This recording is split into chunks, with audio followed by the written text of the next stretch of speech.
it's Zena Krogadal on American Dream Makers. Good morning and welcome. I have an amazing American Dream Maker today, and she is phenomenal. Gloria Mayfield Banks. So excited to have her. Now, if you are joining us live, please be sure to allow StreamYard permission, and you can go streamyard.com/Facebook. So that we can see your comments and let us know that you're here. Ask any questions you have. And also please share this out. Gloria has an amazing message and we want to make sure that everyone gets to hear it. So please make sure you share this. So before I bring her on, I am going to play my intro video. So hang on, here we go.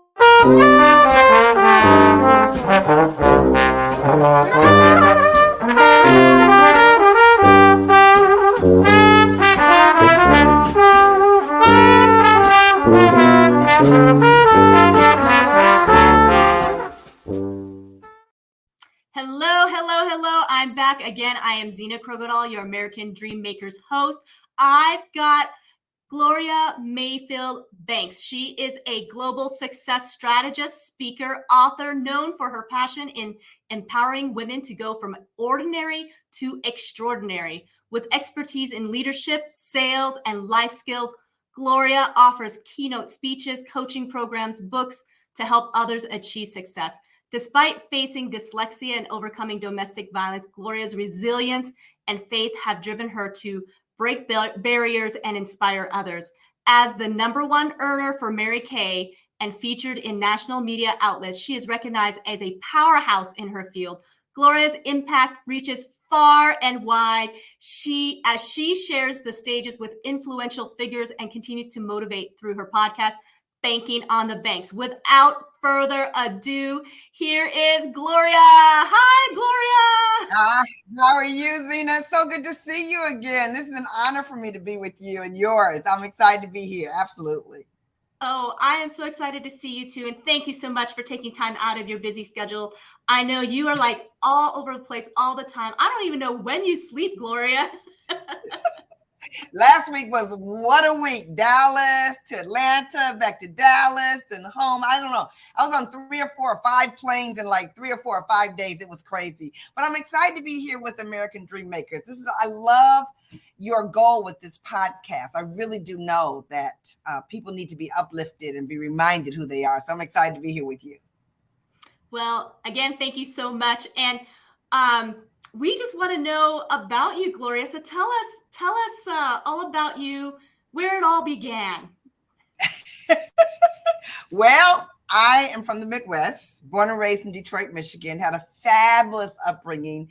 My parents were just shy of 62 years married when my dad passed. So I grew up in a regular middle class, middle American household in a phenomenal city.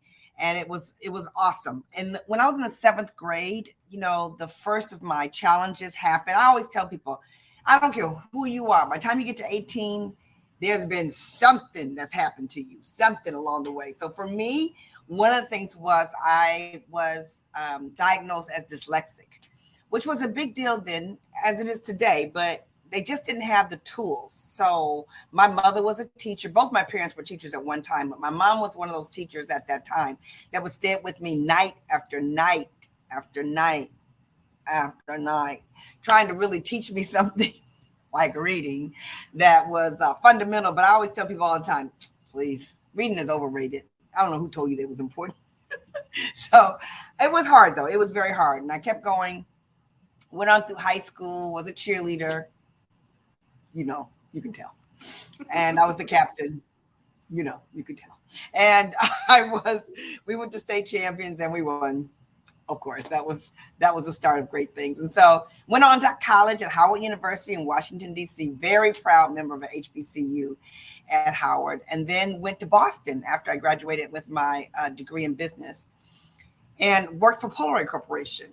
And while I was at Polaroid, I was there for 2 years and I went into a leadership program because honestly, Zena, when I was in school, I wanted to do sales. I knew then I wanted to do sales because one business teacher told me that if I did sales, it would not be subjective. It would be objective. No, it would be, what's the other one? It would not be subjective. Whatever. They can see what you did. whatever that is. So I decided to do that. Then went to leadership because I wanted sales leadership. Then went to Harvard Business School, applied, did not tell them I was dyslexic. There were some good things and some bad things associated with that. The good thing is I got in. The bad thing is that it was even more of a challenge. When I tell you I worked so hard, honestly, it was the hardest I've ever worked. Hi, Ken Walls. It was the hardest I've ever worked at anything, was to graduate from there. And I almost flunked out of my finance class because the numbers were such a challenge for me. And then another part of my life was going on there. My very first day at Harvard Business School, I started with a black eye. And it was a time in my life when no one knew what was going on. My mother didn't know. My sisters didn't know. It's really the first time I felt like I needed to wear makeup because I wanted to cover up that black eye. And it was my very first day. It was a very, very tumultuous time in my life. But I was in domestic violence for 10 years, Zena. And I always tell people that I'm a very smart, successful, powerful woman who was in domestic violence for 10 years and went on to have 2 children that ended up being in a divorce and was a single parent for 7 years. But, just a lot going on in that time. Went back and worked for Harvard Business School after I sold for IBM. I became a very top salesperson for IBM. Absolutely loved it. I can tell you a lot of stories about that. Then I went corporate. Thought I was going to break the glass ceiling, girl. I knew I was going to break the glass ceiling, like for real, until I found out that it was brick. It wasn't glass. I don't know who labeled that thing glass because it was brick and I was not going through it. So I went back to work for Harvard Business School in admissions. Loved admissions work, like really loved admissions work. Loved working with ambitious young adults who wanted to further their careers. Didn't know what they were going to be doing, how they were going to do it, following a path they were unfamiliar with. I was there to help guide them, loved it. And then went down to my girlfriend's house to a skincare class. And lo and behold, I was at a time when I knew my divorce was coming. And so I wanted to make some extra money. And I was really making very good money. By anybody's standard, I was a very well-paid executive woman. But I still wanted more. And more is one of my favorite words, Zena. More is one of my favorite words because I really do believe ambitious people want more so that they can give more. And I started with a very small dream. Love the name, American Dream Makers. A very small dream of an extra $200 a week. And 35 years later, still an extra $200 a week makes a major difference in a lot of people's lives. And that's where I started. And 5 months after I signed my agreement, I earned the use of my first car. 12 months after that, I had broken my first record. And I went on to break many, many records at Mary Kay and ended up number 1 for 6 years out of 3.5 million women. So it's been exciting. And now I'm on to my next. I'm excited to be here with you. Oh my goodness. I should know that. I have 2 kids of my own. Ken has 2 kids.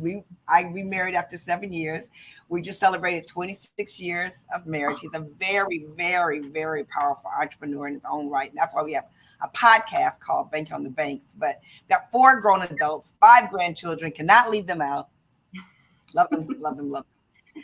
Oh, what an amazing story of overcoming obstacles, adversity, and just keep going. And my gosh, Gloria, you were obviously born to just make such a shout in the world. Like you said, it was obvious you were a cheerleader, you were a fighter, you were a survivor, you were all that.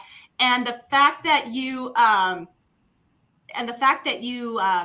need, I guess that you just, went through so much. You had dyslexia, so you had challenges from the very beginning. And that's tough because there's a lot of people, I'm sure, that really struggle with dyslexia or some sort of learning disorder, right? And so there's just a slew of things that you have to do that. And I think we know more about it today than we did even when you were in school. Is that correct? Yeah, that's very much true. I have to stop myself, Zena. I want to tell everybody that's listening. I know I talk fast. I do. But I also want to tell the women that are listening that sometimes we tend to talk quickly because we think we're taking up the oxygen from other people. So I need to slow down. I also often teach other women to slow down and step into your power, step into your confidence, unfold your story, because your story is something that can impact someone else. I do want to tell you that there's been a lot of growth in the struggle with dyslexia. I was on the board of the Dyslexia Association at one time, and it's proven that dyslexic people are very smart. Been tons of stories on it, but it doesn't come across that way because you really do have a hard time reading. You really might have a hard time with numbers. There's different levels of dyslexia. I didn't find out until I was in my 40s that a teacher who specialized in teaching dyslexic students how to read, she said, Gloria, you hear differently. That's why you can't spell. It's because you don't hear the same way phonetically like other people hear. So, Zena, every single word I know how to spell is because I've memorized it. So I can't sit there, like I'm looking at the word believe right now. I can't sit there like other people and say, believe, and spell it out. You don't even understand the background that's behind me for my spelling to be right. I mean, my assistant checks everything. My social media. If I post anything on social media, they are so fast to run to my social media. Like, Gloria posted something. Let me just check and make sure it's spelled correctly, because it's 9 times out of 10 going to be off in some way, form, or fashion. But yes, there's been a lot of training. There's been a lot of expertise. I remember going to a school once, and they asked me to speak to these students at this very special school that was designed here in Maryland to support children that are dyslexic. And I walked into the room, and they had a lunchroom full of children. And when I started telling them my story, and I started explaining to them that I could identify with never wanting to go to school on the day that there was a test because you knew you could not read and finish the test, even when you knew the answer in the times allotted. I remember figuring out ways, any kind of way to get out of school. And my mother being a teacher, I had to be extremely creative. I would rub my forehead and say, Mom, I got a fever. I got a fever. I mean, it was just like crazy. And so they started crying. They started really crying. And then it reminded me how impactful our stories can be to so many others, especially when you're not in the midst of the challenge, when you're actually through the challenge. And they saw that their future can be very bright, even when it's dark in the moment. Wow. That's just amazing, phenomenal. The obstacles you had to overcome to get your brain to understand that. And, Ken says you got to get your energy up, Gloria. You're just... I'm going to go take a vitamin. I'm going to go take a vitamin G, baby. I'm going to take a vitamin G. Oh, goodness gracious, huh? Ken, thank you so much for being on here. He is my mentor, and he's a wonderful guy. You guys need to get to know Ken if you don't know him already. And thank you so much, everybody else who's on here. Gloria, gosh, and then going through college. I mean, and not just any college. Harvard. Right. Wow. Right. I mean, like you said, you were breaking the glass ceiling, but it wasn't a glass ceiling. It was a brick wall, but yet you broke it anyway. Yeah. Zena, I had one of my most humbling moments. You get humbled in your biggest challenges, but oftentimes if you look for the gift, it's sitting there. I think many of us miss the gifts that come with the challenges. But I remember he was a nice guy. And I remember, hard though. He was hard. Like those professors at Harvard, they're no joke. They don't give you not an inch. And so I went to his office, asked for some office hours. And that's when I had to unfold to him that I was dyslexic. And I was very nervous because I didn't want them to title me as someone who was not going to be able to make it through the course. But he sat there and he was like, I'm so glad you told me what was going on. And he sat there and he explained it to me. He took his time to explain to me. He took his time to help me understand what I would need to do to understand things. He needed proof that I understood it, even if I couldn't explain it or articulate it in the system that they had already prepared for all the other students that were there. But for me, it was a very humbling moment, and I've taught this many times, people hate to ask for help, but people love to give help. And that's what I found in that moment. He really wanted to help me. I mean, if we really think, I tell people all the time, when we choose to listen to TV and the tabloids and the newspaper and blah, blah, blah, blah, blah, like many positive people know that that's not necessarily the way to live your life, but it's sensationalized about things that are bad and people that are bad. But the majority of people in this world are really good. The majority of the people in this world are really kind. The majority of these people in the world are really wonderful. We just have to raise our hand and ask for help and not get deterred or discouraged when someone can't help you in that moment. Like you said, I'm busy, you're busy. Most of us are busy doing our lives, but we also have to realize that there's more than one person who can help you. And so if you're stuck in an area or you're challenged, like I was in an area, you've got to be willing to let people know your truth, step into it, and know that although you might be very challenged over there, like I was very challenged over there, but also very gifted in another area of my life. And my gifts are my gifts, mine, and your gifts are your gifts, period. Absolutely. Oh, yes, absolutely. Hey, I've got a surprise guest in here. Oh my God. I had to. Oh my goodness. I said, you got to bring me on. Send me the link. I got to say hi to my girl. How are you? So funny. When I tell you, you are funny. This man, no wonder he's your mentor, Zena, seriously, because he is literally all over the place, supporting all over, just with such kindness and energy and joy. I love listening to your story. I love listening to your girls grow up. I mean, seriously. And then when we were together last, he was telling his daughter just became a cheerleader. I was like, what? Put me on there. That was so and you were just in Dallas. I was that close to being down there, and I couldn't make it. But I'm like, anyway, I wanted to hop on. I need to say this. First off, I love you. I adore you. I think you're amazing. And I think everybody watching this right now, we have Gloria Mayfield Banks on here. Share this out. I shared it. I'm getting ready to go share it to my fan page and everywhere. But Gloria, you are one of my favorite people on planet Earth.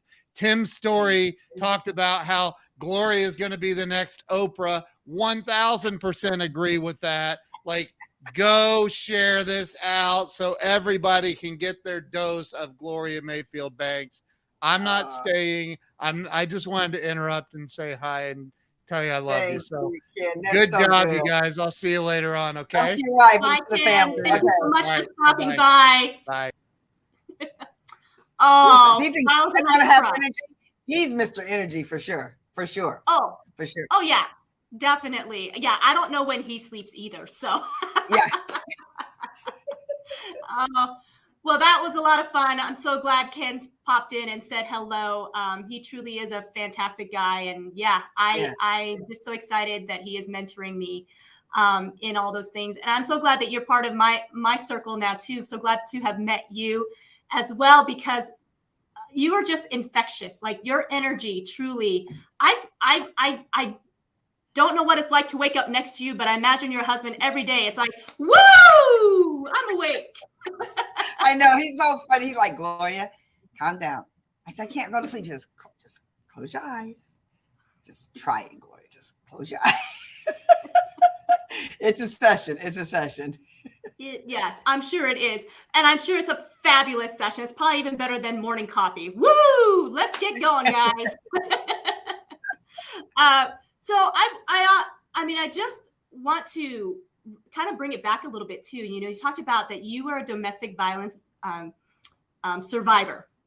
Yes. I don't want to say victim because you're not a victim. You have survived it. You've overcome it, and then you were able to achieve things that even just the average woman doesn't achieve. Not necessarily having that in her background, but then you also ended up being able to marry an amazing man and having a very healthy, happy marriage.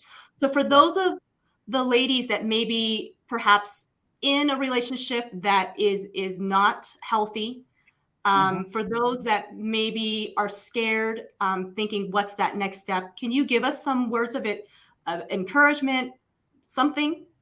Yes, yes. I love that, Zena, because we often don't get to talk about that as often as we need to talk about it.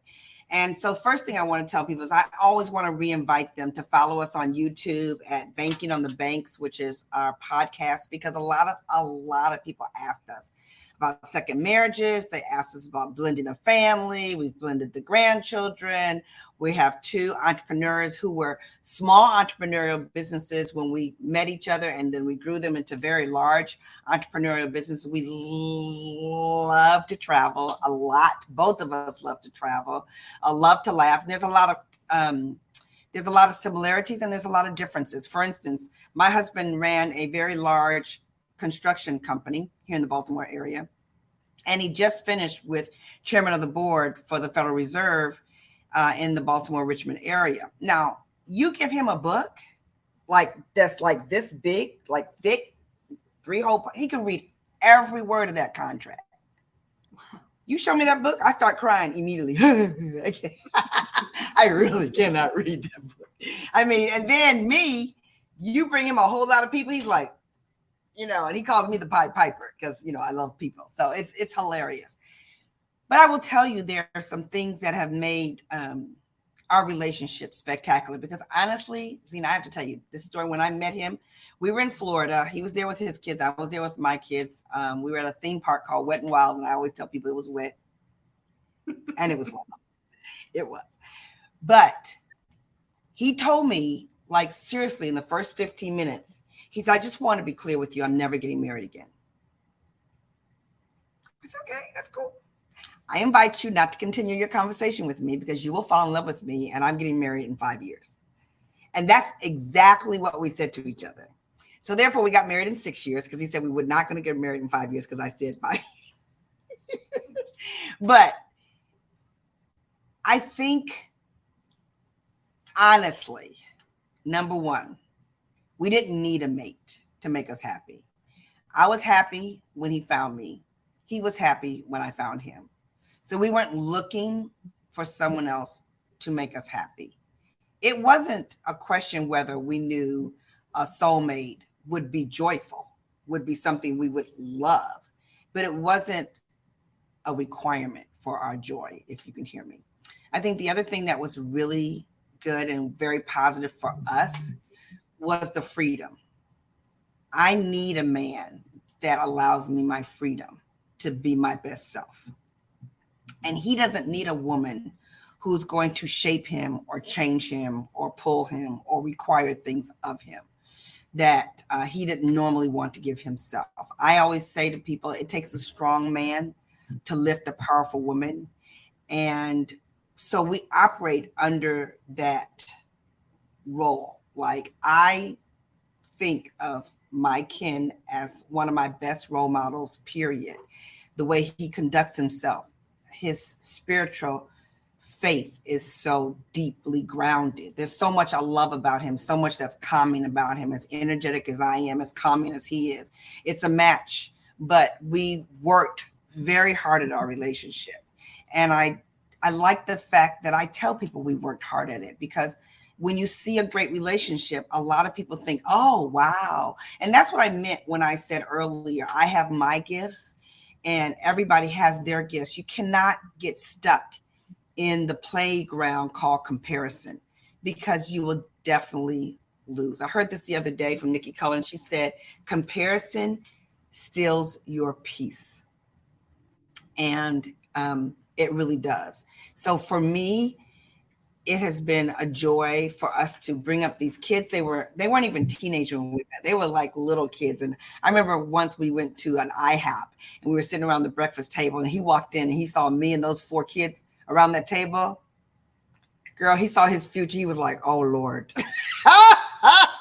Here's my future, from 2 to 4 kids automatically. But we embraced it. We fell in love with it. I got to be my best. He got to be his best. And we sort of supported each other in that. And we found common ground with things that we love to do together.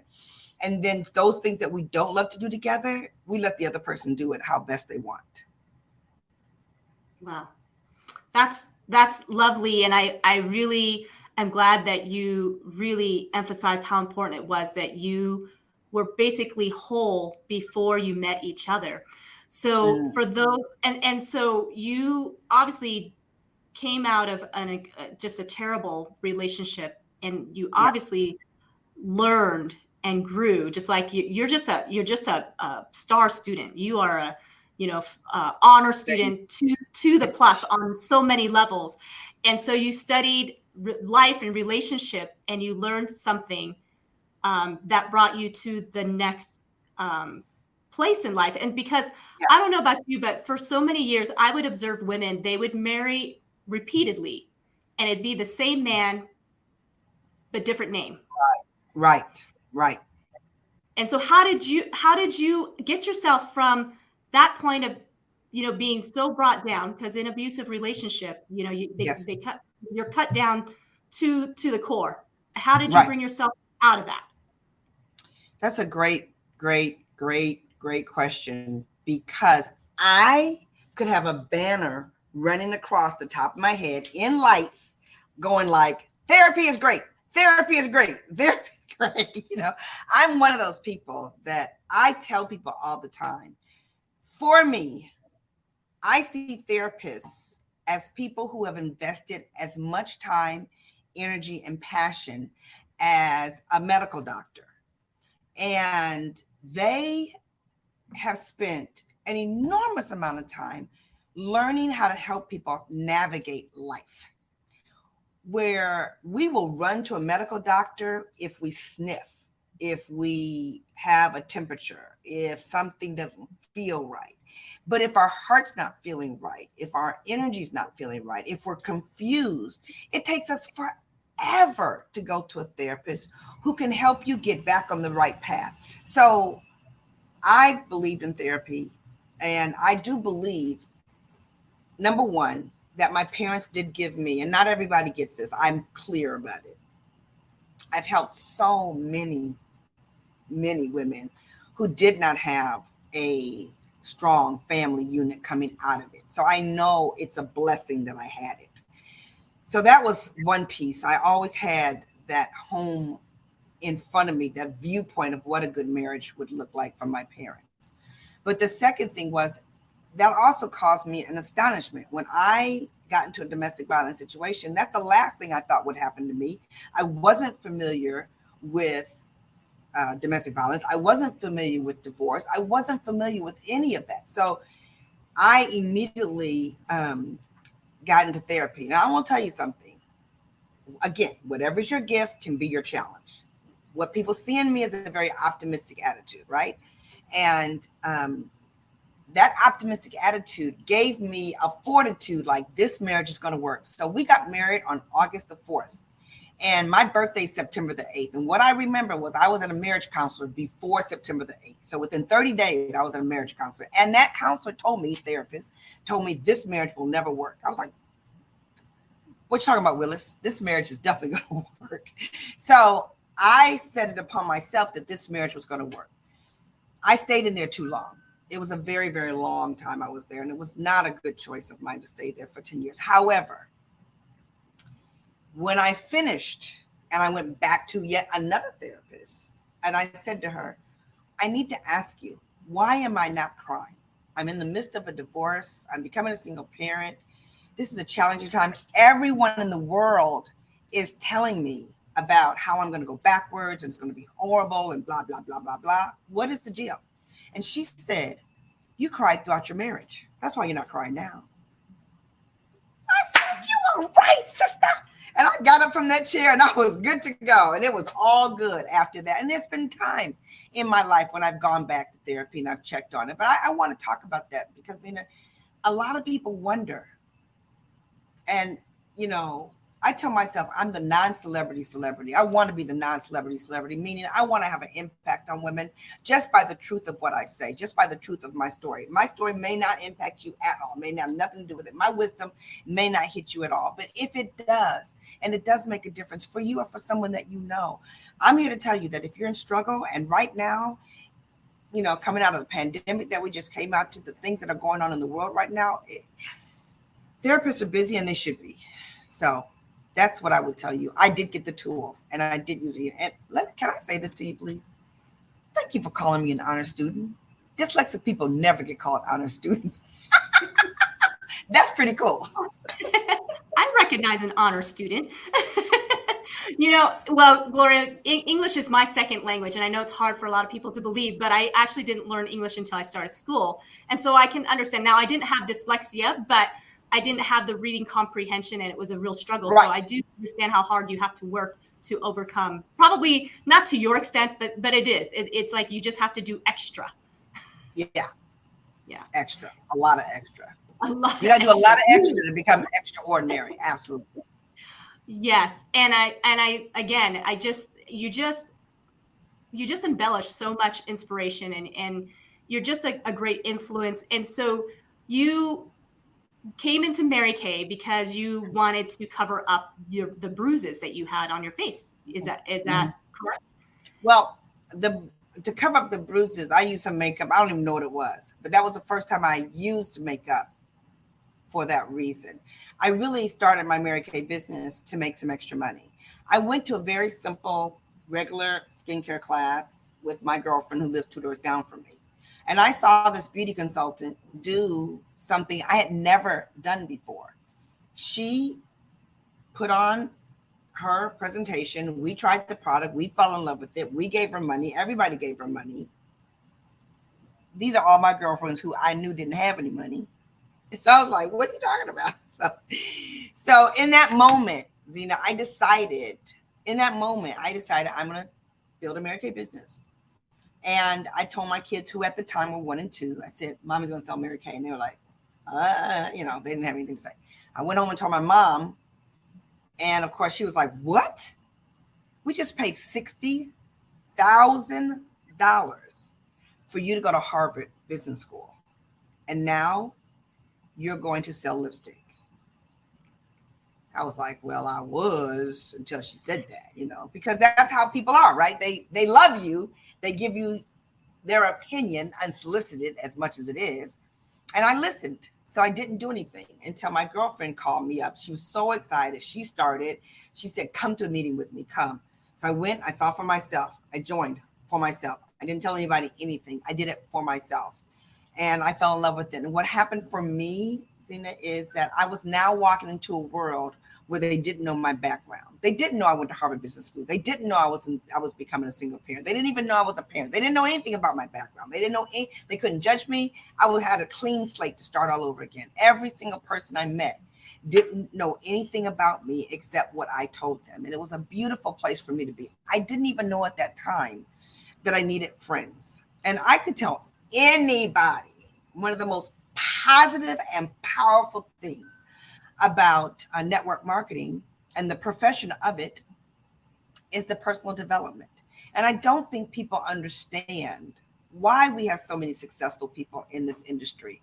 It is because they spend a lot of time on getting their best self to surface up. A lot of people have their best self and it gets buried, just like you said, buried by the talk, buried by the discouragement, buried by the way other people treat you, buried by people's thoughts about you, buried. And so your best self gets buried until you're in an environment where people are pulling the best out of you, either from excitement, from goals, from targets, from role model, from, doing something that's passionate. It starts to bubble up the best of you. And that's what happened for me. It started bubbling up the best for me. And I started being very, very powerful at doing things I'd never done before. And I tell people all the time, we all do things we had never done before. People, I've never done it before. I'm like, I know that. You didn't walk before you walked. You didn't talk before you talked. So this life is created full of everything you've never done before. And so that's what started for me, and it never stopped. I am passionately and powerfully teaching women how to build their own confidence and how to build confidence in other people. Oh, just love it. I love that you talked about how important therapy is, that to get the help.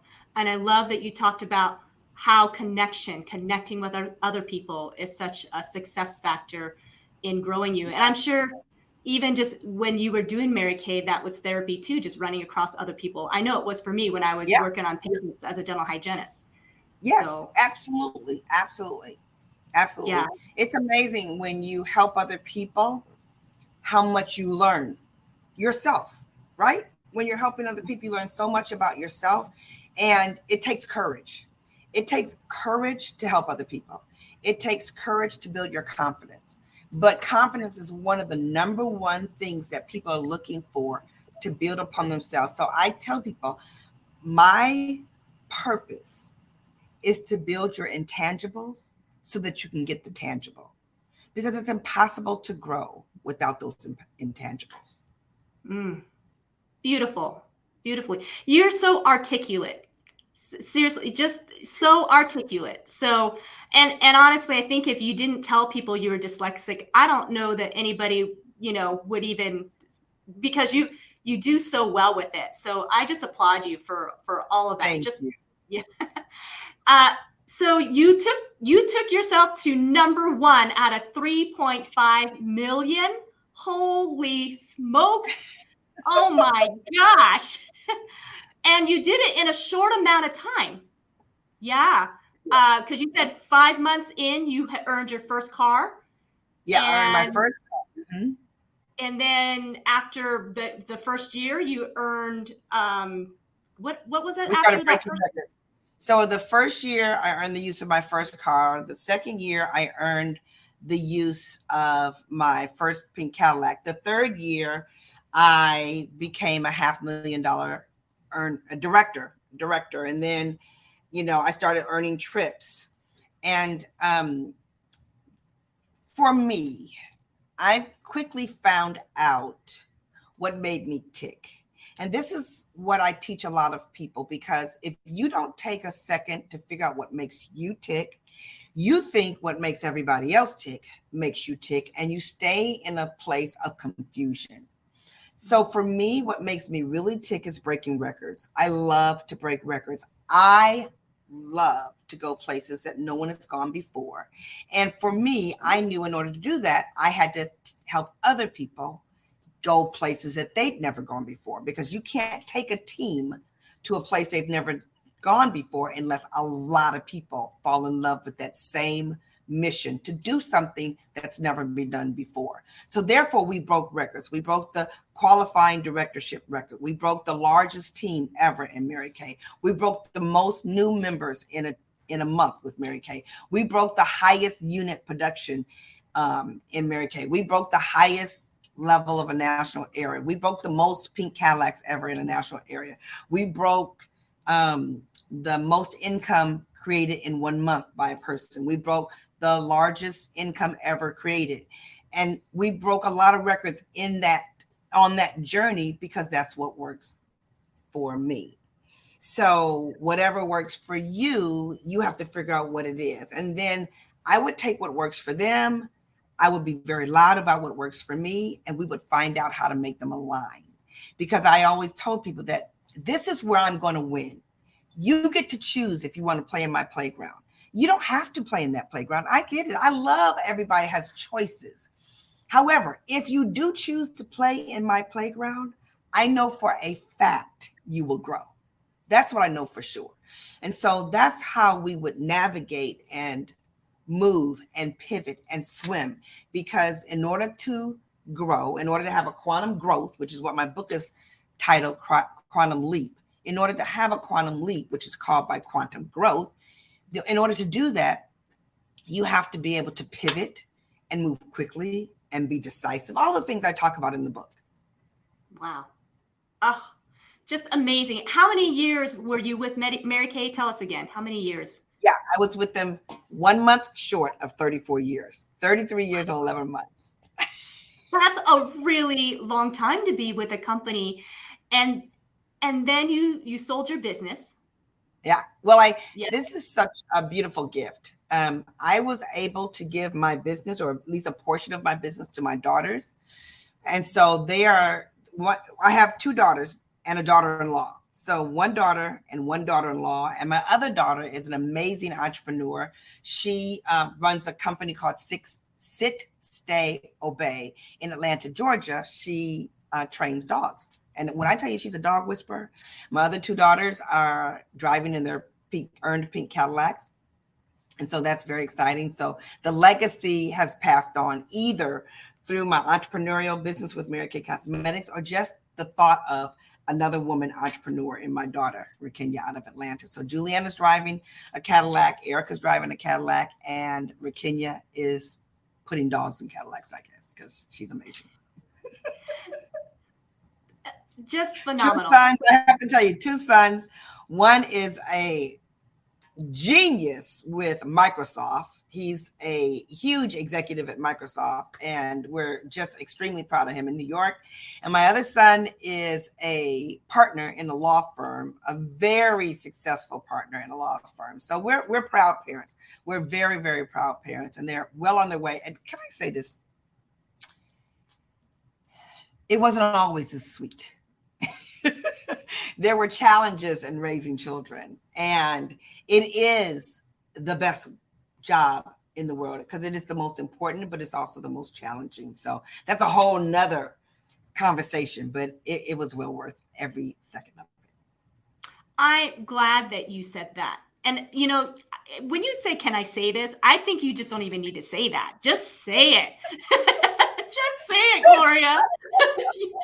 you had me. Oh, thank you.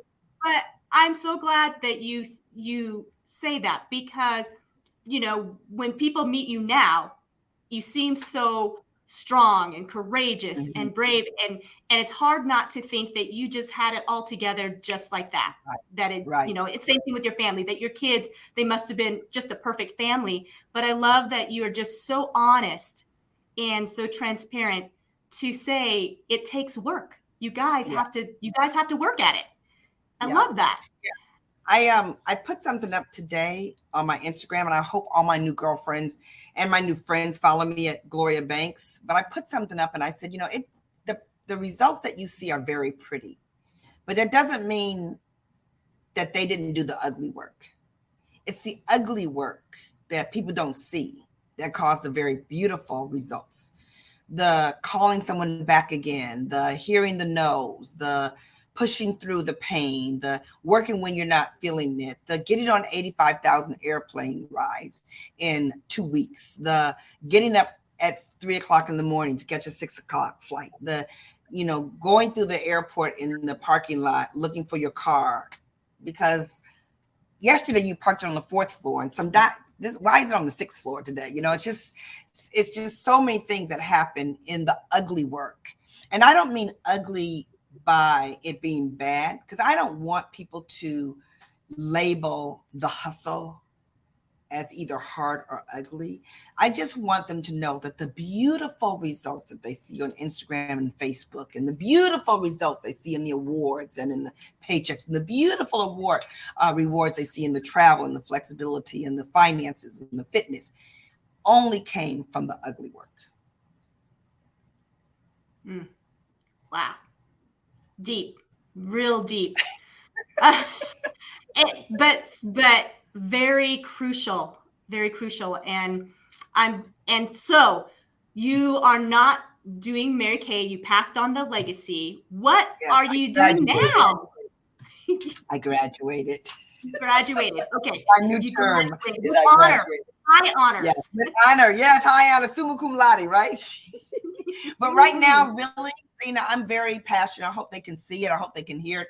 I'm very passionate about teaching women both in person. I love keynote speaking. I do a lot of keynote speaking. I'm very passionate and excited that I get to do that I get to change people's lives through the power of the mic, understanding how to teach, train, tell stories, use humor, and seize it all up. You know, to be an author of a book when someone was literally, Zena, chasing me down for 4 years to write this book, I was like, no, I'm not writing a book. I'm dyslexic. I'm not writing a book. And he said, well, I'm dyslexic.